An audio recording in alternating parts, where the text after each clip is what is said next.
नमस्कार, बहुत स्वागत आपका। आपके साथ मैं हूं ललित प्रजापति। आनंद प्रजापति हमारे साथ जुड़े हुए हैं और ज़ाहिरा तौर पर मिडिल ईस्ट को लेकर जिस तरीके से लगातार हर बयान के साथ ऐसा लगता है कि क्या अब कोई एक विनाशकारी युद्ध की तरफ बढ़ जाएगा। हर बयान के साथ, हर एक्टिविटी के साथ इसी तरह की बातें निकल कर सामने आ रही हैं। मिडिल ईस्ट को लेकर चर्चा करेंगे और जो बयान दिए जा रहे हैं वो इस कदर हैं कि इस बार गोली नहीं चूकेगी। इसके मानी आप समझ रहे हैं, जब आप युद्ध के, संभावित युद्ध के बीच में खड़े हों तब ये बयान क्या करते हैं। लेकिन सबसे पहले क्या बड़ा अपडेट मिल रहा है अरागची की तरफ से, अरागची से जुड़ा हुआ ईरान से? आनंद। बिल्कुल, देखिए दरअसल ईरान में जो विरोध प्रदर्शन है, आज 19वां दिन है, लेकिन लगातार विरोध प्रदर्शन तेज होते जा रहे हैं। शहरों बाई शहरों बढ़ते जा रहे हैं। अभी 180 से ज़्यादा शहरों में प्रदर्शन हो रहे हैं। लेकिन अभी जो ईरान हिंसक से जो ताज़ा अपडेट आए हैं, आधिकारिक अपडेट अगर आप बोल दे तो ईरान हिंसा पर, तो उसमें अभी कुल 53 मस्जिदों को जला दिया गया है, लगभग 180 एम्बुलेंस को जला दिया गया है। तो कहीं ना कहीं ईरान इससे बहुत खफा है, क्योंकि प्रदर्शनकारी हैं, जो ट्रंप ने मैसेज भेजा था, जो रेजा पहलवी ने मैसेज भेजा था, वो पूरा सामने नज़र आ रहा है। रेजा पहलवी कह रहे हैं कि आप जो प्रदर्शनकारी हैं उनको बोल रहे हैं कि आप प्रदर्शन करते रहिए, वहाँ की सत्ता को गिराना है, खामनेई साहब की कुर्सी छीननी है। और वहीं ट्रंप लिखते हैं कि आप सरकारी चीज़ों पे कब्जा करिए, मैं आपके सपोर्ट में हूँ। तो ये कहीं ना कहीं ये चीज़ें दर्शा रही हैं, और उसका आपका प्रतिक्रिया जो है वो प्रदर्शनकारी भी उसका परिणाम जो है कि बहुत सफल तरीके से उनको दे रहे हैं। जैसा ट्रंप चाहते हैं, जैसा पहलवी चाहते हैं, वैसा उनको मिल रहा है।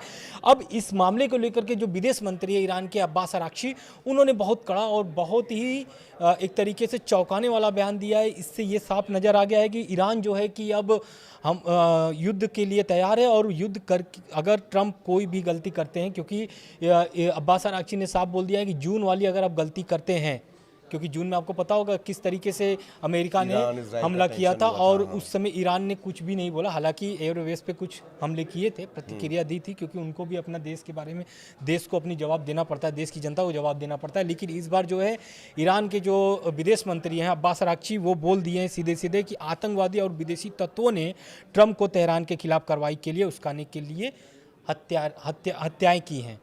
तो ये कहीं ना कहीं ये दर्शाता है कि जो अब्बास अराक्ची जैसे ट्रंप का सीधे सीधे नाम लेकर के अगर बोल रहे हैं, तो वहाँ की जो मंत्री हैं या फिर वहाँ की जो सरकार है, इस मामले को लेकर के बयान माना जाएगा कि अरागची जो हैं वो मतलब वो जिम्मेदार पद पे बैठे हैं। अगर वो ये बात कह रहे हैं तब बात अलग है। इससे पहले भी ईरान से इस तरह के बड़े सख्त रिएक्शन आए कि अगर आपने ये किया तो फिर याद रखिए। बिल्कुल। और अच्छे खासा नुकसान तो नहीं कहा जाएगा, लेकिन जैसे कतर में अटैक किया गया था ईरान इजराइल जून के दौरान, और ईरान ने जिस तरीके से अपने ड्रोन अटैक्स के ज़रिए जवाब दिया था, बैलिस्टिक मिसाइलें तान दी थी, कहीं ना कहीं ये बड़ा मैसेज तब भी दिया गया था। अभी खबर ये भी है कि ये जो यूएई है या जहाँ जहाँ बेस है अमेरिका के, उनसे ये कह रहा है कि आप वॉशिंगटन को मनाइए, वरना हम अटैक करेंगे। और इसका कारण भी आप सामने आ गया है। हालांकि इसकी आधिकारिक पुष्टि अभी सामने नहीं हुई है, लेकिन ये सामने आ गया है कि आईआरजीसी ने अपने सबसे घातक हाइपरसोनिक मिसाइल को अलर्ट मोड में रख दिया है, और जिसका सीधा निशाना इजराइल के 8 प्रमुख एयरबेस और सैन्य ठिकाने हैं।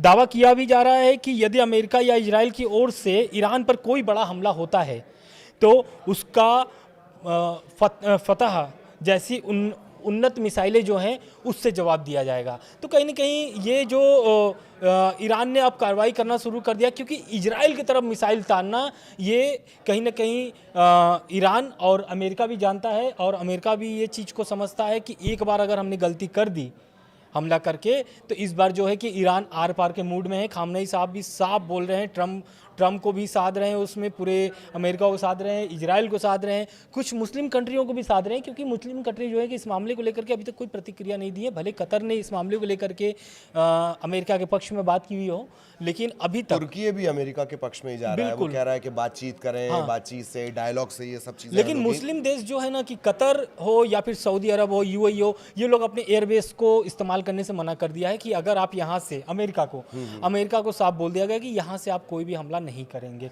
क्योंकि पिछली बार जून की वही याद जो अब्बास अराक्ची अभी बोल रहे हैं, वो उन लोगों को याद दिला रहे हैं अब्बास अराक्ची कि अगर इस बार किए तो इस बार तबाही जो होगी एयरबेस की, मिडिल ईस्ट में जितने भी एयरबेस हैं अमेरिका के, उसको तबाह करने में चंद सेकंड लगेंगे। और 8 इजरायली ठिकाने और एयरबेस, प्रमुख एयरबेस हैं जो बहुत महत्वपूर्ण इजराइल के लिए होते हैं, उसको निशाना साधा गया है। IRGC ये अली खामनेई के नेतृत्व में चलती है और अली खामनेई कहीं ना कहीं इनको आदेश दे चुके हैं। पहले भी एक खबर हम लोगों ने बनाया था कि अली खामनेई ने पूरी छूट दे दी है IRGC को, क्योंकि जिस तरीके से प्रदर्शन बढ़ रहे हैं दिन पर दिन, इसको रोकने के लिए, प्लस जो इजराइल और अमेरिका जिस तरीके से बयान दे करके धमकीबाजी कर रहे हैं और इस प्रदर्शन को और भड़का रहे हैं, इस पर खामनेई साहब भी और ईरान की सरकार पूरी तरीके से नज़र बना करके रखी है और चाहती है कि ये जो प्रदर्शन है वो खत्म हो जाए। आपने जिस IRGC का जिक्र किया, मेरा ख्याल है IRGC और बासिज ये सबसे बड़ी ताकत है ईरान की, और यही वजह है कि हमने एक वीडियो बनाया है कि 17 साल से लगातार इस तरह की कोशिशें हो रही हैं, बावजूद इसके ईरान में किसी तरह का सत्ता परिवर्तन नहीं हो पाया। एक बात और भी है कि अब न्यूजीलैंड की तरफ से भी एडवाइजरी जारी कर दी गई है ईरान छोड़ने की। भारत की तरफ से पहले एडवाइजरी जारी कर दी गई थी, और बाकी जो देश हैं वो भी अपने जो अपने नागरिक हैं उन्हें वहाँ से बाहर निकलने के लिए। न्यूजीलैंड से क्या अपडेट है? न्यूजीलैंड से देखिए, जो विदेश मंत्री हैं न्यूजीलैंड के, उन्होंने ईरान में प्रदर्शनकारियों के खिलाफ सुरक्षा बलों द्वारा की जा रही हिंसक कार्रवाई के कड़े शब्दों में निंदा की है। और ये न्यूजीलैंड इसलिए कर रहा है क्योंकि देखिए, कहीं भी प्रदर्शन अगर होता है तो वहाँ पर पुलिसकर्मी और प्रदर्शनकारी में झड़प होती है, और यही झड़प का आपको दिख रहा होगा अभी जो आंकड़ा है। अगर इंटरनेशनल जो एजेंसी हैं उनके अगर दावे की बात की जाए तो 12,000 से अधिक मौतें हो चुकी हैं ईरान में।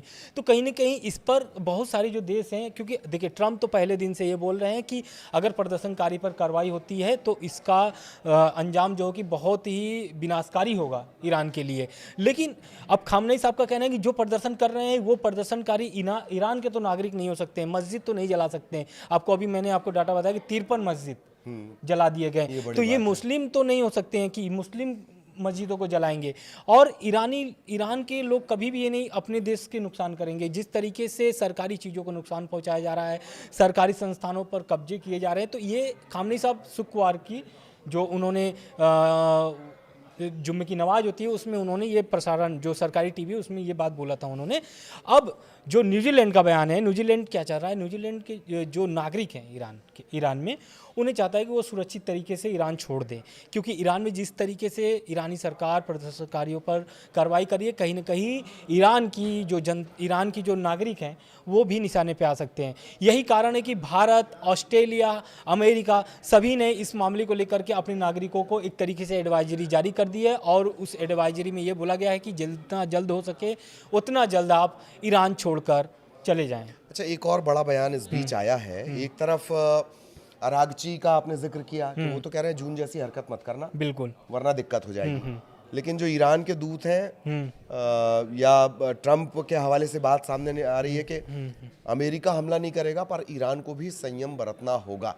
क्या ईरान का जो एग्रेसिव रुख है वो अमेरिका को भी कहीं ना कहीं परेशान कर रहा है? इसे कैसे देखेंगे बहुत शॉर्ट में? बिल्कुल, देखिए ये इसलिए कह रहे हैं क्योंकि ईरान के जो दूत का दावा है ना, ये कहीं ना कहीं ट्रम्प क्या चाहते हैं, ट्रम्प एक तरीके से प्रेशर बना रहे हैं ईरान पर। प्रेशर बना करके वो चाहते हैं कि परमाणु वार्ता हो जाए। अब्बास अरागची का अभी 2 दिन पहले बयान आया था कि हम अमेरिका से बातचीत करने के लिए तैयार हैं, लेकिन उसी बीच क्या होता है कि खबर आ जाती है कि ईरान में प्रदर्शनकारियों को फांसी दी जाएगी। एक सुनवाई भी हो गई 11 तारीख को कि इसमें जो सुल्तानी हैं, 26 साल के युवा हैं, उनको फांसी दी जाएगी। इस मामले को लेकर के ट्रम्प बहुत ही नाराज़ होते हैं और वो बोलते हैं अगर ऐसा होता है तो हमला करने के लिए हम लोग तैयार हैं। और कहीं ना कहीं जो ट्रम्प हैं वो दबाव बना रहे हैं, इसलिए क्योंकि वो चाह रहे हैं कि जो परमाणु वार्ता जून से पहले हमले में, जून में जो हमला हुआ था उससे पहले परमाणु वार्ता अमेरिका और ईरान की चल रही थी ओमान में। अब वो चाह रहे हैं कि ये वार्ता फिर से शुरू हो जाए, और ये परमाणु जो वार्ता चाहते हैं ईरान से ट्रम्प, ये चाह रहे हैं कि जो ईरान परमाणु शक्ति बनना चाहता है, परमाणु शक्ति वो न बने, और बैलिस्टिक मिसाइलें जो हाइपरसोनिक की बात की है, जो अभी इजराइल के ठिकानों पर तान दिया है, तो ये सब चीज़ों से वो चाहते हैं कि ईरान जिस तरीके से शक्तिशाली बनना चाह रहा है, क्योंकि देखिए उत्तर कोरिया जो है कि वो भी शक्तिशाली है, उसके पास भी परमाणु बम है, उसको कोई टच नहीं करता है। भारत के पास है, चीन के पास है, रूस के पास है। अमेरिका इन लोगों पर डायरेक्टली मतलब हिट नहीं करता है जिस तरीके से ईरान पर कर रहा है, क्योंकि अब ईरान के पास अगर परमाणु बम होता तो कहीं ना कहीं ट्रम्प इससे थोड़ा सा हल्के से बात करते, क्योंकि परमाणु शक्ति होना आज के समय में कितना ज़रूरी है ये आप ईरान के हालात से आप समझ सकते हैं कि अगर ईरान परमाणु बम बना रहा है और उनको बनाने में इस तरीके की कठिनाइयाँ हो रही हैं तो भारत के पास परमाणु बम बनाने में कितनी समस्याओं का सामना करना पड़ा होगा। बिल्कुल, तो ज़ाहिर तौर पर बहुत सारी प्रतिबंध हमें आज भी याद है कि किस तरह के प्रतिबंध लगे थे। दोनों ही जो प्रधानमंत्री जिनके कार्यकाल में परमाणु परीक्षण हुआ। दो महत्वपूर्ण बातें और हैं, महंगाई और इन सब चीज़ों को लेकर ये प्रदर्शन शुरू हुआ था और अब ये राज सत्ता को ख़त्म करने का एक रुख अख्तियार करता जा रहा है। अपडेट ये भी है कि इंटरनेट पर पाबंदियाँ अभी जारी रहेंगी और ईरान ने जो अपना एयर स्पेस है उसकी भी टाइमिंग को कुछ बढ़ा दिया है। इससे जुड़ा क्या अपडेट आ रहा है? देखिए हुआ क्या है कि ईरान का जो एक तरीके से एयर स्पेस पर प्रतिबंध लगाई थी ईरान सरकार ने, क्योंकि मामला जो है कि वो दिन पर दिन एक तरीके से और गंभीर और मतलब जटिल होते जा रहा है, तो इस कारण से वहाँ पर एयर स्पेस पर प्रतिबंध लगा दी गई थी, लेकिन अतिरिक्त 2 घंटे के लिए जारी रखा गया था ये प्रतिबंध जो है ना। अब प्रतिबंध लगाने से ये नुकसान हो रहा है कि जो न्यूजीलैंड हुआ, ऑस्ट्रेलिया हुआ, अमेरिका हुआ, भारत हुआ, ये एडवाइजरी जारी की थी कि आप ईरान छोड़ दो। ईरान कैसे छोड़ेंगे जब एयरबेस ही बंद रहेगा तो। हाँ। तो इस मामले को लेकर के क्या हुआ है कि अब थोड़ा सा वहाँ पर जो उड़ाने जो हैं उस पर थोड़ा सा वो सोच रहे हैं कि ढिलवाई दी जाए, लेकिन वो भी ये देखना चाहते हैं कि तनाव की स्थिति जो बनी हुई है उसको वो समझते हुए ये चीज़ें का फ़ायदा उठाना, मतलब एक तरीके से छूट देना चाह रहे हैं, लेकिन अभी इस पर कोई ऐसी अपडेट नहीं आई है। दूसरी बात, एक और सबसे महत्वपूर्ण बात यह है कि खामनेई साहब जो हैं, और खामनेई साहब की सबसे बड़ी जो परेशानी है वो अमेरिका में बैठे रजा पहलवी हैं। रजा पहलवी जिस तरीके से अमेरिका में बैठ करके यहाँ पर तनाव को और आग दे रहे हैं, और जैसे ये बड़े अमेरिकी परस्त भी माने जाते हैं और उस तबके से ताल्लुक रखते हैं मेरे ख्याल से जो राजशाही वहाँ पर चली आ रही बिल्कुल थी, 1979 में ने बिल्कुल खत्म किया था। हाँ, खुमैनी ने खत्म किया खुमैनी था। ने, हाँ। तो अब इससे ये समझना होगा कि अभी अमेरिकी सीनेट जो है ना, लिडेंस ग्राहम की रेजा पहलवी से मुलाकात हुई है और ये अभी ताज़ा अपडेट आ रहा है। इससे ये मुलाकात से आप क्या आगे निकलता है, क्या वो रजा पहलवी ने क्या इस पर मामले पे ईरान के जो प्रदर्शन चल रहा है उनसे वो सीनेट से, अमेरिकी सीनेट से उन्होंने क्या क्या शिकायतें ईरान की हैं उस पर भी अपडेट आया हुआ है। वो साफ साफ बोल रहे हैं कि जिस तरीके से खामनेई साहब सत्ता में बैठ करके अपनी मनमर्जियां कर रहे हैं, ईरान की लोगों पर अत्याचार कर रहे हैं, प्रदर्शन हो रहे हैं, लेकिन वहाँ पर जिस तरीके से हालात हैं, आर्थिक स्थिति खराब है, लोग दुकान नहीं खोल पा रहे हैं, प्रदर्शनकारियों को लगातार मौतों की संख्या बढ़ती जा रही है, इस तरीके से वो शिकायतें मिल करके किए हैं। अब आने वाले समय में ये देखना होगा कि ईरान और अमेरिका क्या सच में अटैक करेंगे या नहीं करेंगे। लेकिन एक और बड़ी खबर है, वो बहुत इंपॉर्टेंट है। दरअसल 2024 में ट्रंप चुनाव प्रचार कर रहे थे, उस दौरान क्या हुआ था कि ट्रंप पर गोली चली थी। उस मामले को लेकर के अब नया अपडेट आया है। नया अपडेट ये आया है कि ईरान की एक सरकारी चैनल है, उसने एक प्रोग्राम चलाया और उसमें स्पष्ट रूप से बोला है कि इस बार जो है कि गोली चुकेगी नहीं। ये फोटो दिखा करके दरअसल जो उनके एजेंट्स थे वो उन्हें घेर लेते हैं। मेरा ख्याल है कान के पास उन्हें शायद थोड़ी सी हल्की सी इंजरी आती है। लेकिन दो बड़ी बातें, इससे थोड़ा और डिटेल से समझेंगे हम। बिल्कुल। सवाल मेरा ये है आनंद के अरागची का ये कह देना, वो कोई आम व्यक्ति नहीं है, वो कोई रजा पहलवी नहीं है जो कि सरकार का हिस्सा नहीं है, या वो कोई प्रदर्शनकारी सुल्तानी नहीं है, वो सरकार में बैठे हुए हैं। और अरागची इससे पहले बड़े संकट मोचक रहे हैं, वो जाके विदेशों में मिलना, विदेश नीति को डील करने वाले हैं वो अगर ये बात कहते हैं कि जून जैसी हरकत मत करिए, एक बात। दूसरी बात कि अब अगर ईरानी जो मीडिया है वो सीधे तौर पर ये कहे कि इस बार गोली चूकेगी नहीं, ये कितना बड़ा चिंता का विषय है, या अमेरिका के लिए कितनी बड़ी परेशानी है। ये बहुत आसान है, मतलब इतना भी वेनेजुएला जैसा मामला नहीं है कि आप अपने जो सिक्योरिटी फोर्सेस है उनको भेजें और राष्ट्रपति को उठवा लें। वेनेजुएला नहीं है ईरान। बिल्कुल। देखिए आप ये सही कह रहे हैं कि जिस तरीके से अब ईरान की प्रतिक्रिया जो है कि तीखी होती जा रही है दिन पे दिन, और अब्बास अरागची के जैसे आपने बयान बताया, और इस तरीके का ये जो गोली वाली बात है कि गोली जो चली थी 2024 में, उस समय चुनाव प्रचार कर रहे थे, अमेरिका में चुनाव था, उसको लेकर के ट्रंप जो है कि बहुत ही व्यस्त थे चुनाव प्रचार में। और इसमें यही होता है कि प्रचार वो कर रहे थे, एक स्टेज पर वो भाषण दे रहे थे और कोई शूटर था जो गोली मार दिया। और एकदम कान के पास से उनके निकल जाता है। हालांकि कुछ मतलब ऐसा घटनाक्रम कोई नहीं होता अनहोनी है, नहीं हुई। अनहोनी नहीं होती है, लेकिन लेकिन तब के दौर में ये बहुत बड़ी घटना बहुत बन गई बड़ी थी, वो भी घटना यूएस थी। जैसी बिल्कुल, पावर। क्यों नहीं घटना होगी, क्योंकि एक राष्ट्रीय अध्यक्ष पर मतलब हालांकि उसमें वो राष्ट्रीय अध्यक्ष नहीं थे, राष्ट्रपति रह नहीं चुके थे, हैं जो। पहले रह चुके थे। और अब ट्रंप जो है कि शासन में है, ट्रंप शासन में है। और ट्रंप क्या चाह रहे हैं, ट्रंप क्या चाह रहे हैं, ट्रंप चाह रहे हैं कि परमाणु वार्ता हो, आर्थिक वो चाहते हैं कि जितना अमेरिका हो सके आर्थिक रूप से और मजबूत हो। ट्रंप का ये मानना है कि अगर पहलवी, देखिए ट्रंप का एक और बयान आया है पहलवी पर, वो साफ साफ बोल दिए उनके ऊपर एक तरीके से वो संचय बना रहे हैं कि क्या वो ईरान में समर्थन जुटा पाएंगे कि नहीं जुटा पाएंगे। पहले तो ये था कि वो मुलाकात करेंगे ट्रंप से, लेकिन ऐसा होता नहीं है। अब पहलवी को भी साइडलाइन कर रहे हैं।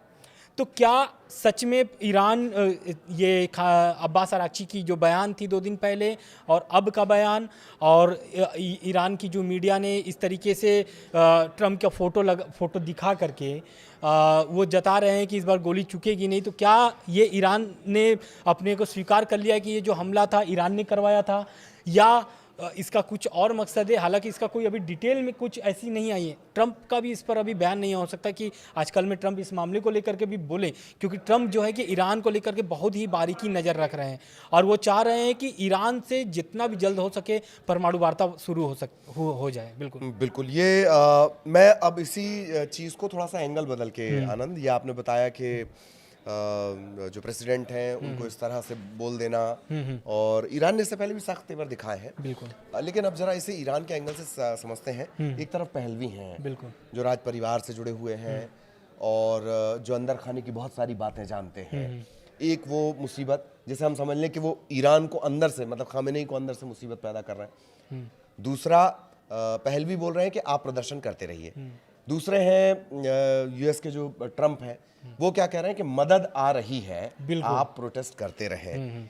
ये दोनों बयान जो खामेनेई के लिए सबसे बड़ी चुनौती है। बिल्कुल। लेकिन इसके बावजूद भी जब उनका ट्रैक रिकॉर्ड देखा जाए खामेनेई का, जिस तरह से वो डील करते हैं, जिस पर क्रूरता के आरोप लगते हैं, 1979 के बाद ये भी तय है कि वो सबसे बड़ी मुसीबत झेल रहा है ईरानी शासन। लेकिन अगर ईरान के एंगल से देखें तो खामेनेई कितनी मुश्किल में है। क्या ये वाकई तख्ता पलट तक, राजसत्ता की पलट तक पहुंचता दिखता है? बिल्कुल, आप सही कह रहे हैं। देखिए, अगर हम बात करें 1979 की, तो 1979 में भी जनवरी 15 जनवरी की अगर बात किया जाए तो 16 जनवरी को Shah Mohammad Reza Pahlavi Iran छोड़ करके भाग जाते हैं। ठीक। उस समय भी इस तरीके के ही प्रदर्शन चल रहे थे। और उस समय क्या थे, जो खुमैनी साहब थे, वो खुमैनी साहब उस समय नहीं थे। खुमैनी साहब आते हैं 2 फरवरी को 1979 में, और फिर वो शासन चलाना शुरू करते हैं। लेकिन जिस तरीके का प्रदर्शन उस समय चल रहा था, अब वही प्रदर्शन दोबारा दिखा जा रहा है। तो उससे ये अंदाज़ा लोग लगा रहे हैं कि जिस तरीके का ईरान के लोग हैं वो क्या चाहते हैं। वो ये चाहते हैं कि जिस तरीके से हर देश तरक्की कर रहा है वैसे ही ईरान भी तरक्की करे। खुमैनी साहब से भी लोग यही अपेक्षा कर रहे थे और बहुत तरक्की किया भी है उस, अगर अब से लेकर के अब तक भर में देखेंगे। हालांकि प्रतिबंधें अभी भी बहुत सारी लगी हुई हैं, नए प्रतिबंध भी लग रहे हैं ईरान पर, लेकिन अब इनको रणनीति जो है, राजनीति, अंतर्राष्ट्रीय लेवल पर जो राजनीति होती है वो खामेनेई साहब को या फिर ईरान को नए सिरे से शुरू करना पड़ेगा। इसलिए क्योंकि अगर बात 1979 की करें तो उस समय खुमैनी साहब आ गए थे, 10 साल तक उन्होंने राज किया, उसके बाद इनको खामेनेई साहब को दे दी जाती है सत्ता।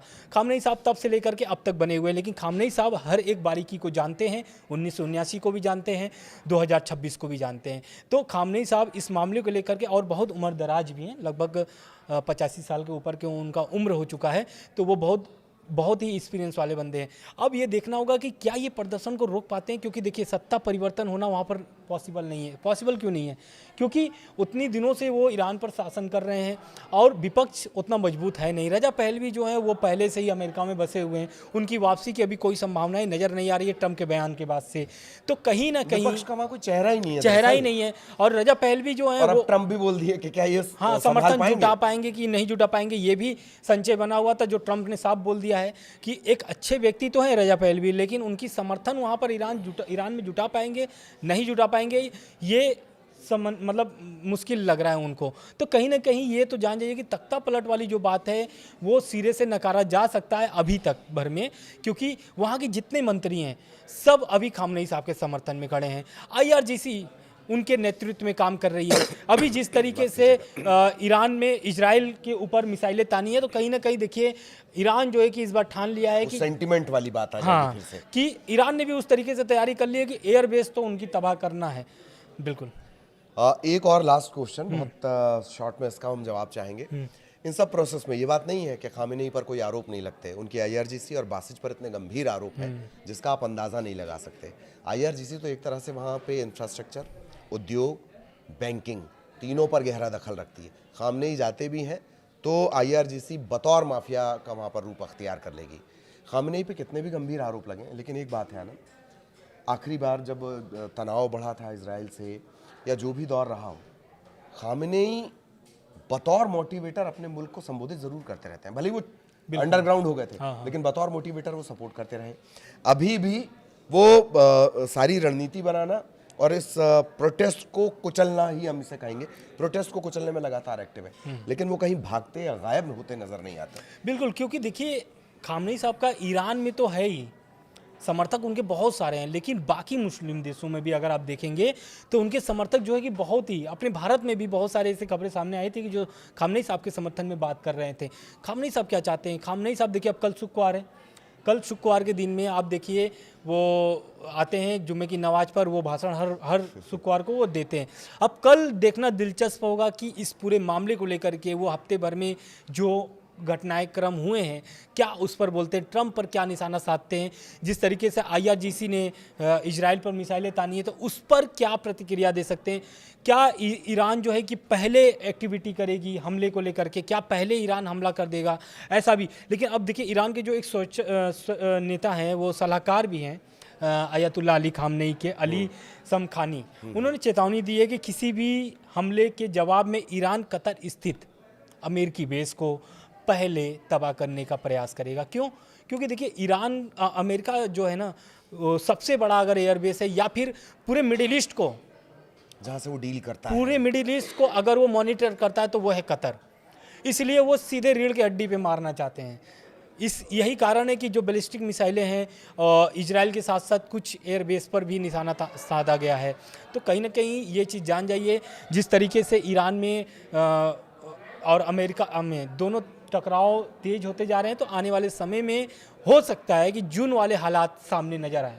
बिल्कुल बिल्कुल। और अब ये देखना दिलचस्प होगा, और जैसा कि हमने कहा शुरुआत से लेकर अब तक हमने कई बयानों का जिक्र किया है, इन बयानों में इतनी आग है जो अगर शांति की कोशिश हो भी रही होगी, समझौते की, वार्ता की कोशिश, उसे भी ख़त्म कर देगा। अंदर खाने निपटना, प्रोटेस्टर्स से निपटना खामेनेई की सबसे बड़ी चुनौती है, लेकिन बाहर बैठे ट्रंप और बाहर बैठे पहलवी भी उनकी बाहर से मुश्किलें बढ़ा रहे हैं, और इसके अलावा उनके मंत्रियों के बयान भी उनके लिए दिक्कतें खड़ी कर रहे हैं। आगे भी इससे जुड़े अपडेट, मिडिल ईस्ट से जुड़े अपडेट, पल पल का अपडेट हम आप तक पहुँचाएंगे। फिलहाल इजाज़त, नमस्कार।